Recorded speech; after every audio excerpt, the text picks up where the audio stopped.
Buenos días. Hoy vamos a hablar sobre el tema de cardiopatías congénitas, valvulopatías congénitas, y vamos a abordar los temas de frecuencia, definiciones, cuáles son cianóticas, acianóticas, y también un diagnóstico radiográfico y un tratamiento inicial. Iniciemos entonces. Nos basamos con los resúmenes de QXMedic, porque son muy buenos, muy breves, concisos, y son lo que sí o sí, como les menciono desde anteriores videos, tenemos que conocer. ¿Para qué? Para poder dar un buen tratamiento y para tener noción del tema de valvulopatías congénitas. Entonces, cardiopatías congénitas. Este es un video de QXMedic que pueden encontrarlo en la descripción del video. Y vamos a iniciar. Son las malformaciones congénitas más frecuentes, ¿sí? Da alrededor de 8 a 10 cada 1000 recién nacidos vivos, ¿no? Y lo vamos a distinguir en cianóticas y en acianóticas. Dentro de las cianóticas vamos a tener dos entidades, cuáles son la tetralogía de Fallot y la transposición de grandes vasos. Y dentro de las acianóticas tenemos las cuatro entidades, cuáles son el CIA, el CIB, el PCA y la coartación de la aorta, cada uno con determinadas características y con un determinado tratamiento dirigido. Iniciamos con el tema de tetralogía de Fallot. Entonces, tetralogía de Fallot, tenemos que recordar que es una cardiopatía cianótica, con C, cianótica. Forma parte de las que tienen un flujo pulmonar bajo. Vamos a explicar el primer grafiquito que está en la parte superior izquierda. Este grafiquito, ¿no? Esto es la tetralogía de Fallot. Dijimos que tiene un flujo pulmonar bajo. Y vamos a iniciar antes del primer año de vida con una trilogía de Fallot. ¿Cuál es? Una comunicación interventricular, cabalgamiento de la aorta y una estenosis pulmonar. A raíz de esto se da una hipertrofia del ventrículo derecho. Eso serían 4 patologías. Y el quinto, de taquito, se podría decir, es la comunicación interauricular. Esta es la pentalogía, ¿no? De Fallot. ¿Cuáles son las principales? Que no tenemos que olvidarnos. El CIB, comunicación interventricular, cabalgamiento de la aorta, estenosis pulmonar e hipertrofia ventrículo derecho. Entonces, como mencionaba, en la radiografía de tórax, en menos de un año, el bebé, el pacientito, el neonato también va a estar rosadito, ¿no? Y después, a raíz de toda esta patología per se, ya vamos a convertirnos en su patología cianótica, que es propiamente dicho la tetralogía de Fallot, ¿no? Ahora, ¿cuál es el tratamiento médico de primera instancia para estos pacientitos de tetralogía de Fallot? Pues tenemos que usar prostaglandinas. Ahí queda, ¿no? Tratamiento médico de primera línea, prostaglandinas. Y el segundo, el cierre quirúrgico. Luego, pasamos a la transposición de grandes vasos, que es una patología cianótica, el flujo pulmonar está elevado, pero aquí tenemos dos tipos. Una, que es la transposición del TGV que es pura, y el otro, que es compatible con la vida. En otras palabras, para que una transposición de grandes vasos sea compatible con la vida, debe cumplir o compartir ciertas características con otras patologías, como cuáles. Estas tenemos que acompañarlas con un PCA, persistencia del ductus arterioso, del conducto arterioso, un CIB o un CIA, ¿no? Comunicación interauricular. ¿Por qué? Porque si esta transposición de grandes vasos es pura, hablamos que el ventrículo derecho va a la aorta y el ventrículo izquierdo va a la pulmonar. Esta es llamada pura y es incompatible con la vida, ¿no? ¿Cuál es el tratamiento médico? Prostaglandinas de primera elección y luego la parte quirúrgica. Terminado ya con las entidades netamente cianóticas, las C cianóticas, vamos a pasar a las acianóticas, que son estas cuatro, ¿no? Comunicación interauricular, CIB, PCA y coartación de la aorta. En las acianóticas vamos a empezar con la comunicación interauricular, que recordemos que tiene un flujo pulmonar elevado. La circulación va a ir de izquierda a derecha. Esta es la más típica en adultos porque se puede diagnosticar en los adultos ya a nivel ya casi en personas adultas, ¿no? En tipos tenemos tres tipos: ostium secundum, ostium primum y seno venoso. ¿Cuál es el más frecuente? Ostium secundum. Pero ¿qué significa ese término en comunicación interauricular, osteo secundum, osteo primum, seno venoso? Pues es la posición en donde está esta comunicación interauricular. Recordemos de los tres shunts fisiológicos, ¿no? Primero el conducto de Arancio a nivel hepático, después comunicación interauricular y el ductus arterioso, ¿no? La persistencia del ductus arterioso es la patología, ¿no? Pero sí es el ductus arterioso el tercer shunt, ¿no? Que va de la arteria pulmonar a la aorta descendente, ¿verdad? Entonces, ¿qué son estos tipos de comunicación interauricular de la fosa oval? Pues acá tenemos un pequeño flashcard que nos va a ser de mucha utilidad, ¿no? Este CIA, comunicación interauricular, recordemos que es un defecto en el septo interauricular, ¿no? Que permite el paso de la sangre interaurículas. ¿Y cuál es la diferencia? El ostium secundum, que es el más frecuente en esta categoría, se va a localizar en la región de la fosa oval en la parte central. Aquí están las dos aurículas, ¿no? Aurícula derecha, aurícula izquierda. Entonces, cuando hablamos de un CIA ostium secundum, hablamos de una localización en la parte central del septo, a nivel de aquí donde está mi puntero, ¿no? Ahora, ostium premium se localiza en las bases del septo. Entonces, bases, ¿no? Aquí y aquí. Por falta de la unión del septum premium. Entonces ahora tiene más sentido. Y el seno venoso puede ser tipo superior, que se localiza en el septo interauricular por debajo del orificio de la vena cava superior. Esto se refiere a la comunicación interauricular del seno venoso. ¿Por qué? Porque se va a localizar en el septo interauricular por debajo del orificio de la vena cava superior que viene por aquí, ¿no? Entonces esto es la diferencia entre los tipos de comunicación interauricular. Continuemos. Entonces, características que vamos a ver es que en la comunicación interauricular no hay soplos, ¿no? No hay soplos, por esto se llega a diagnosticar todavía en la fase adulta, ¿no? Y tenemos que entender que aquí hay un desdoblamiento fijo en el segundo ruido cardíaco, una desviación del eje hacia la izquierda también. Hablando de EKG, ¿no? ¿Cómo vemos una desviación hacia la izquierda? Pues recordemos, en nuestro EKG tenemos que tener consideración de la derivada 1 y derivada ABF, ¿no? Entonces, para que se desvíe hacia la izquierda, debe ser positivo en derivada 1 y negativo en ABF. Un dato para recordar, ¿no? Paréntesis. Y la rotación antihoraria del QRS. Una rotación antihoraria del QRS. Eso tenemos que recordar en la comunicación interauricular. En el CIB, comunicación interventricular, que también es la segunda patología acianótica, tenemos que el CIB va a ser la cardiopatía congénita más frecuente a nivel de todas las cardiopatías congénitas. Cumple alrededor del 30% de todos los casos de cardiopatías congénitas, ¿no? ¿Qué más podemos recordar de esto? Es que su flujo pulmonar va a estar elevado, su circulación va a ser de izquierda a derecha. Aquí vamos a tener un soplo holosistólico o pansistólico y el tipo más frecuente es el perimembranoso membranoso.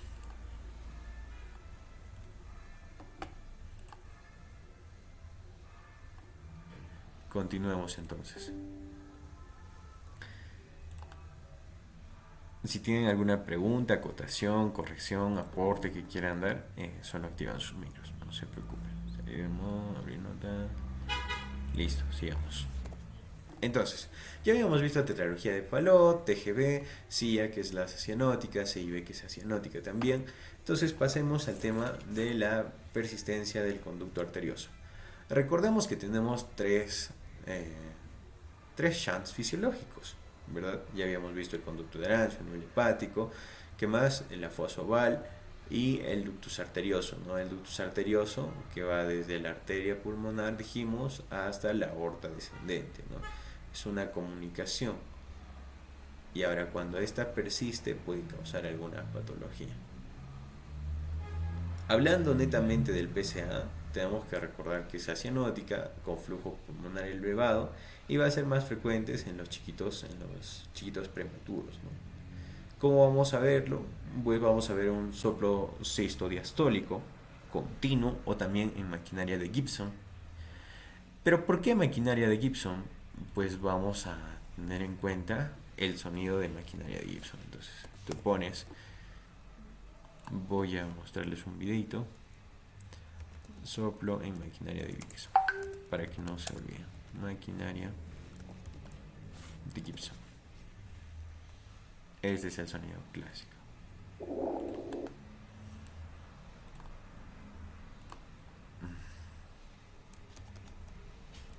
Este de aquí es en maquinaria tipo Gibson.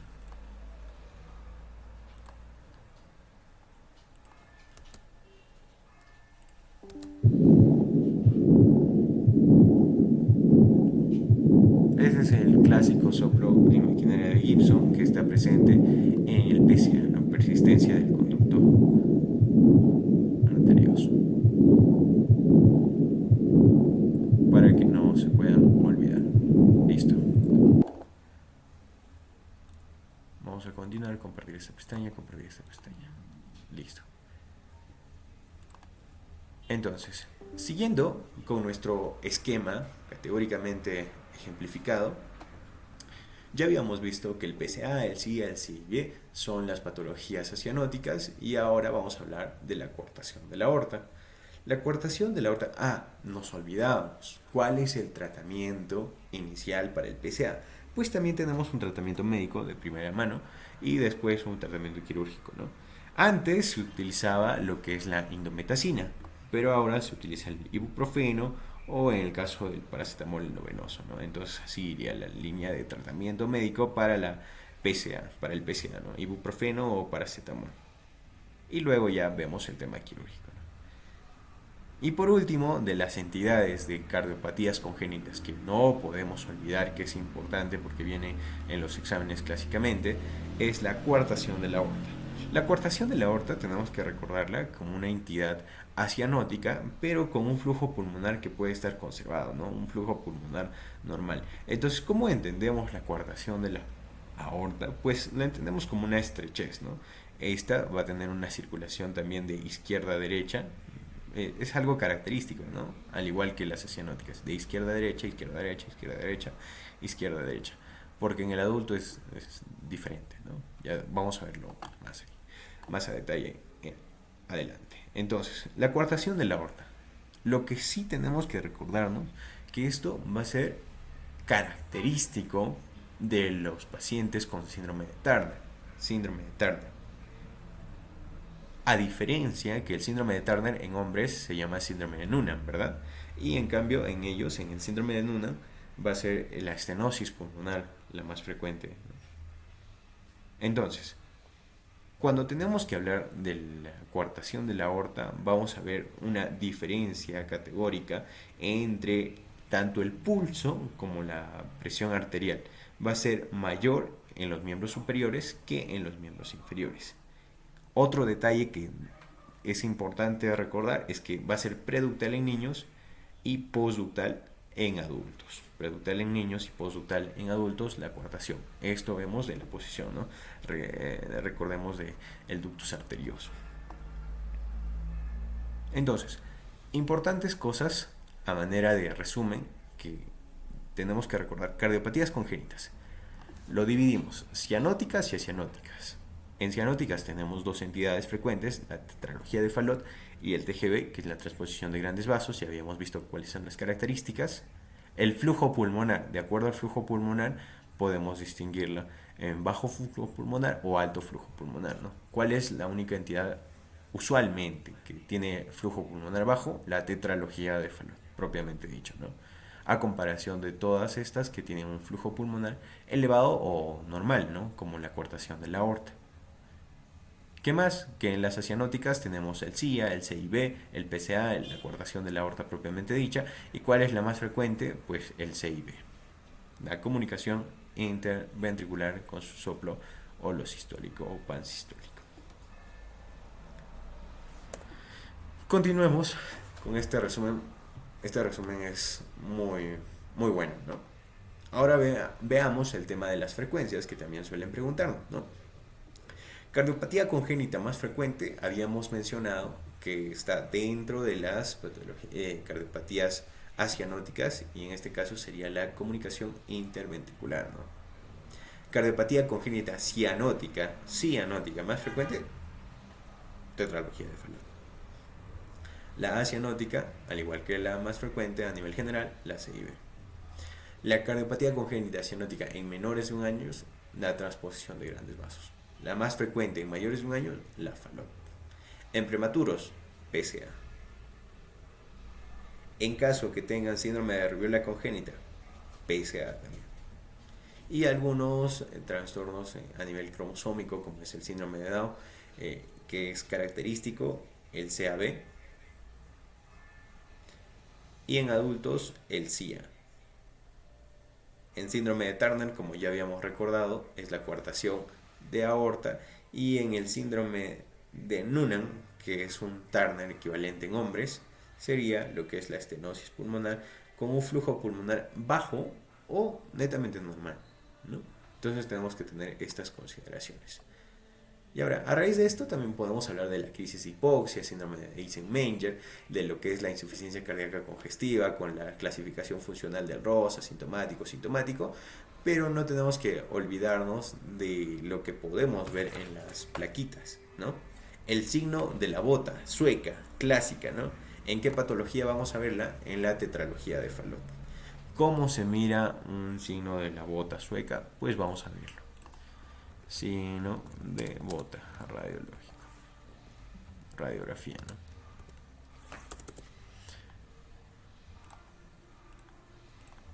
Como ustedes pueden observar, este es el signo del zapato sueco, signo de la bota sueca, que es indicativo de la tetralogía de Fallot, ¿no?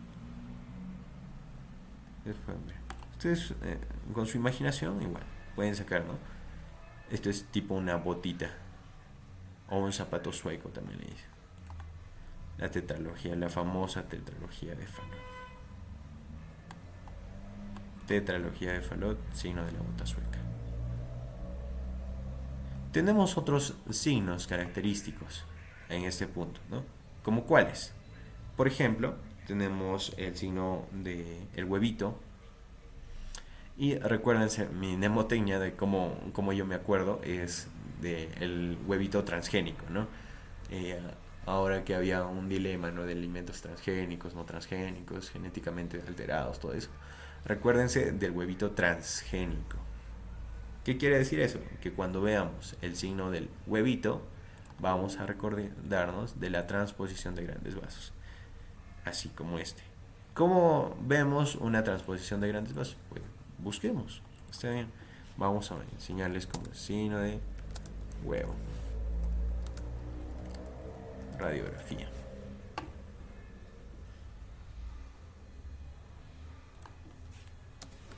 Transposición grandes vasos.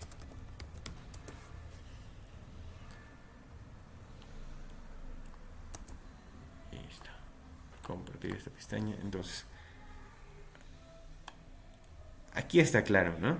Miren, el corazón está en forma de un huevito, ¿no? Un huevito ligeramente hacia la izquierda, ¿no? Como un corazoncito. Como el corazón, literalmente el corazón, ¿no?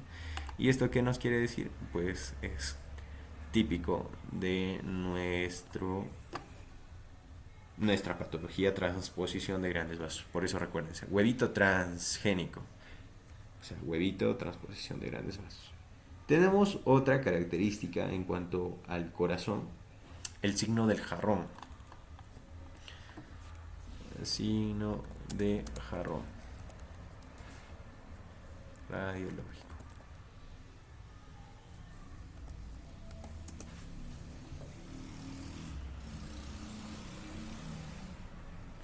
El signo del jarrón radiológico, vemos una anomalía de Epstein, ¿no?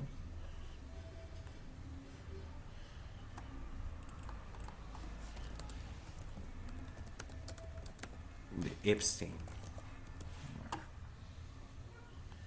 Aquí está. mejor, ¿no? Un jarroncito. Un clásico jarroncito. Vamos a ver esta diferenciación también porque me parece que es muy importante. Acá está el signo del huevito, ¿no?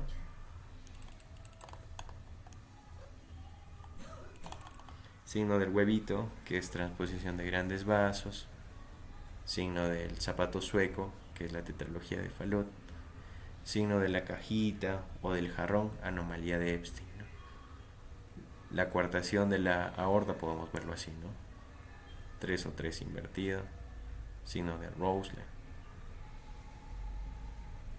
A recordar, ¿no? Y también tenemos un signo de un drenaje venoso anómalo, que es el signo de el muñequito de nieve, ¿no? O en 8, que acá pueden observar.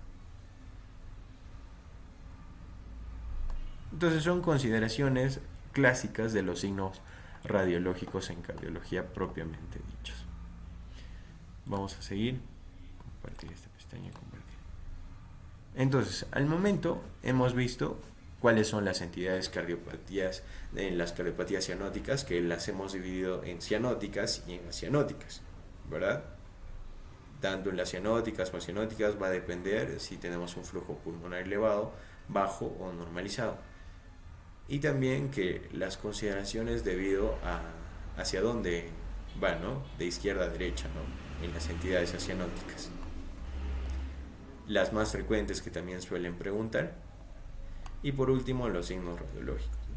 Vamos a hablar en otro video lo que es exclusivamente de la insuficiencia cardíaca congestiva y sus clasificaciones, ¿no? Clasificación funcional de Rose, todo. Aquí tenemos también otro video de la plataforma QXMedic. Entonces, en cianóticos tenemos, ¿no? Tetralogía de Fallot, transposición de grandes vasos, cianóticos, todas estas 4 entidades y cuáles son las más frecuentes. Y con eso terminaríamos la parte importante de lo que es cardiopatías congénitas propiamente dichas. Algunas consideraciones que tengamos que tener es que no podemos olvidarnos de la frecuencia de las patologías y dos, de que si son cianóticas o acianóticas. Recuerden, cianóticas tenemos dos grandes: tetralogía de Fallot, transposición de grandes vasos. Tetralogía de Fallot radiológicamente lo vemos como una botita sueca, mientras que la transposición de grandes vasos era huevo transgénico, ¿no? Huevo, transposición de grandes vasos, como un huevito del corazón. Comunicación interauricular, CIB, PCA, coartación de la aorta, son entidades netamente acianóticas, con un flujo pulmonar elevado o normal en el caso de la coartación de la aorta. Coartación de la aorta, clásico del síndrome de Turner. En el síndrome de Down, ¿qué patología? Comunicación atrioventricular, no auriculoventricular. En adultos, comunicación interauricular, síndrome de rubéola congénita, PCA, todas esas consideraciones. Y con eso terminaríamos el tema propiamente dicho de cardiopatías congénitas. ¿Tienen alguna pregunta, acotación, aporte? Pueden dejarlo también ustedes en el comentario. Vamos a estar subiendo un esquemita, mapa mental de la cardiopatía congénita, porque hemos visto ahora la teoría. Ahora vamos a ver lo que es la práctica con un esquemita hecho por Mark Mackman. También vamos a estar haciendo un taller, un curso taller de lo que es inteligencia artificial, con cómo hacer resúmenes rápidos y fáciles y entendibles en la plataforma ChatGPT con MarkMap. Entonces, hasta ahí quedaríamos con el vídeo. ¿Tienen alguna acotación, pregunta, aporte, chicos? Entonces terminaríamos con esta fase. Gracias por su predisposición y paramos la grabación. Muchas gracias. Buenos días.